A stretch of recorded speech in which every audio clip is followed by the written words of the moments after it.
What are these feelings? Where are they coming from? Am I going to have a flashback? Has someone been triggered? Who am I right now?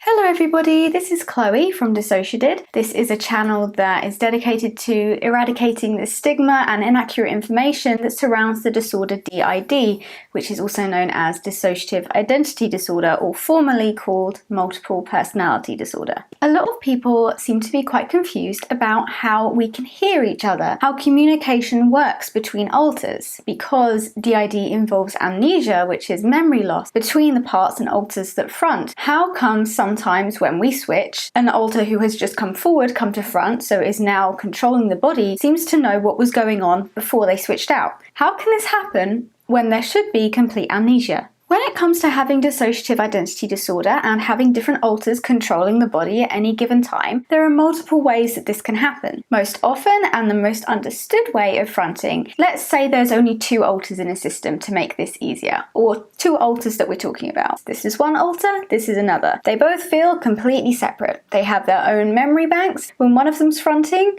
the other one won't remember what happened while this alter was in control of the body. If they were to switch, then this alter would have no idea what was happening when this alter was in control of the body. Their memory and their awareness of what happened at the front will be completely different and separate. Now, it is possible for an alter to be closer to or further away from the front, which is kind of like being closer to the consciousness. If you were to think of it like dreaming, then being very close to the front would be kind of like dozing. You're not really asleep, you're kind of aware what's going on, but you're not awake. If you are way back in the headspace, nowhere near the front, then it would be like being in a catatonic sleep or a coma. Absolutely no awareness of what's going on externally to your body, no ability to control your body, and just zero awareness whatsoever. You're doing your own thing in the inner world, inside your head. The closer to the front you are, the more likely it will be that 2 alters can be co-conscious. Co-conscious is when 2 alters are in the fronting space at one time. So rather than there being just one person controlling the body or aware of what's going on in the body, there can be 2. Sometimes it can be a little bit blurry as to whether you're co-conscious or not, because occasionally you'll be able to feel an alter very, very close to the front. If an alter is very, very close to the front, they may get little bits of feedback about what's going on in the outside world. So for example, if one of my alters, Kyle, my primary protector, was very, very close to the front by now, he wouldn't know exactly what's happening, but he'd probably get feedback such as occasionally hearing me speak, or being aware that the body is quite hot, or being aware that we're filming, but not 100% aware of everything that's going on and not able to change it. However, if he were then to step into the front space and become co-conscious with me, he would be 100% aware of the fact that this is what I'm saying right now. This is what the body's doing. This is what we can see. This is how the body feels right now. It's very hot.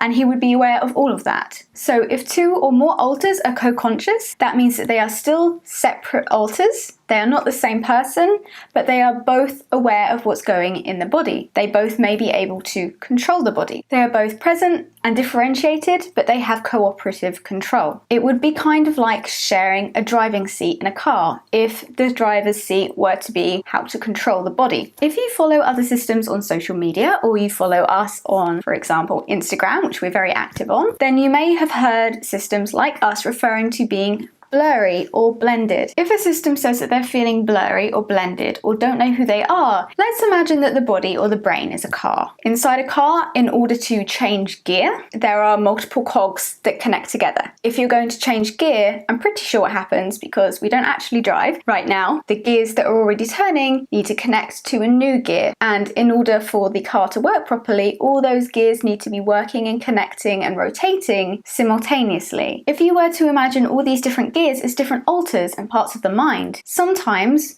When you're switchy or very dissociated, it can be like those gears aren't quite gelling together, or maybe they're getting a little bit stuck, or maybe one gear is kind of connected but not quite being able to pull the other gears in the way that it needs to. So while the machine is well oiled and running, it can be a little bit difficult to understand what's going on. It would be kind of like having a car stuck between two or more gears. Now, I'm asking you to suspend your disbelief here because I'm not a mechanic, but it's the easiest way I can think of to describe how this feels. It can be very confusing sometimes as to who you are and what parts are present. It may be that a lot of people are very close to the front in one go, and you can't really tell who is in the foremost amount of control. It can be very blurry, and especially if you're dissociated or you're thinking about it really hard, it can be difficult to tell who's controlling the body, whose thoughts you're having, and where these feelings are coming from. Now, something else I wanted to talk about in regards to being blurry or blended is the fact that it can be quite difficult sometimes to tell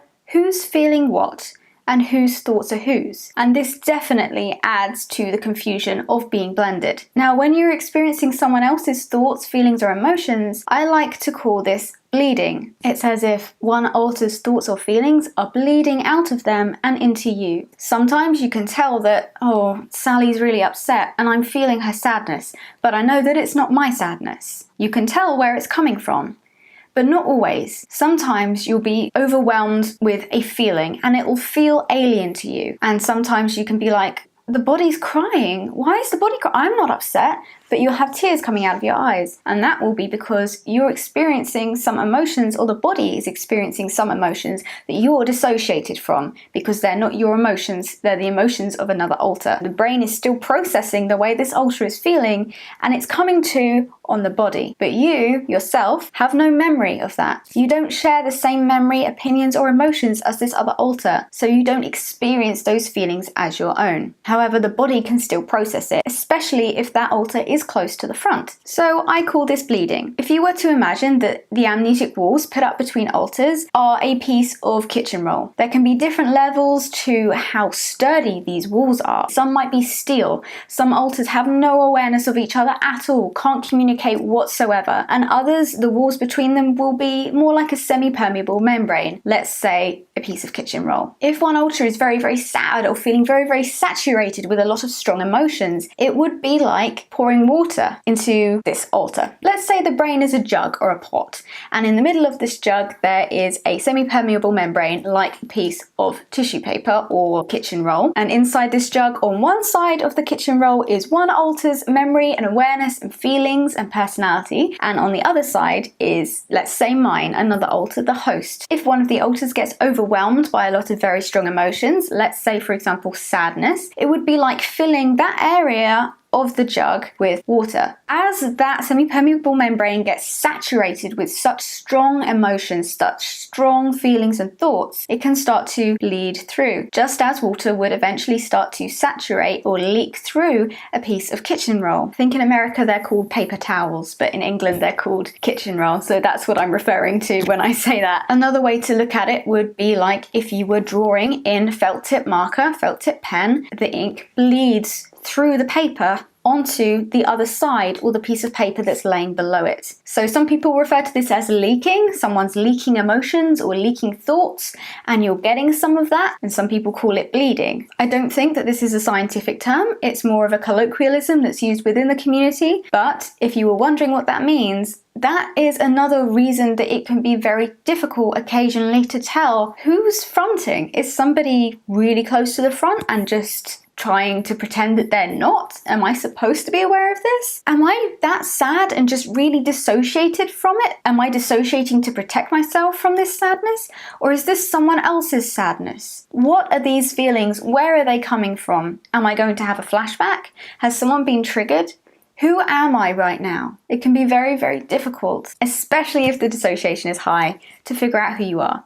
And that feeling is being blended. Now, I know that for some people, the idea of dissociative identity disorder is completely insane and they don't understand at all. And I just want to say, if this is really difficult for you to get your head around, that's okay. As long as you're trying to understand and you're being kind and gentle and patient with your friends, partners, work friends, or family members who have dissociative identity disorder, then it's okay if you don't understand the science or the metaphors that I'm using behind this disorder. If you would like to learn more, we have a Debunking DID series where we debunk the stigmas and inaccurate connotations that come with dissociative identity disorder. And this series goes more into the science and psychology of dissociative identity disorder. If you want to know why different alters are so individual and why they have different memories, how this is formed, what are the effects on the brain? Does this show up in brain scans? Is this a real disorder? Yes.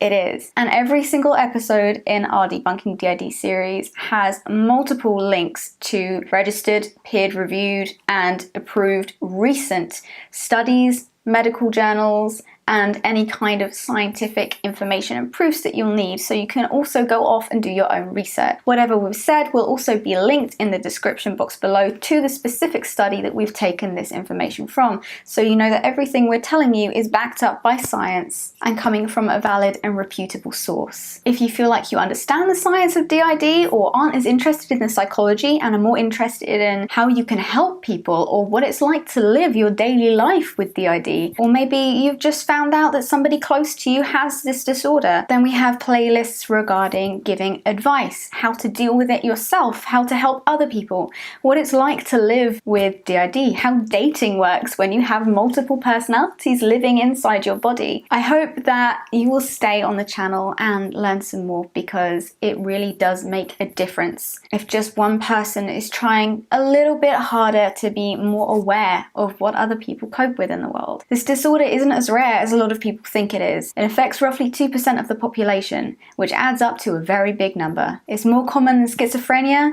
and it's just as common as bulimia. And as always, if you do have any questions, please feel free to leave them in the comments below. If you'd like to support us, please consider having a look at our Patreon and our Ko-fi account, where you can help to support the channel and the work and the research that we do here. And as always, I hope you have a lovely day. Stay safe, everybody. Lots of love.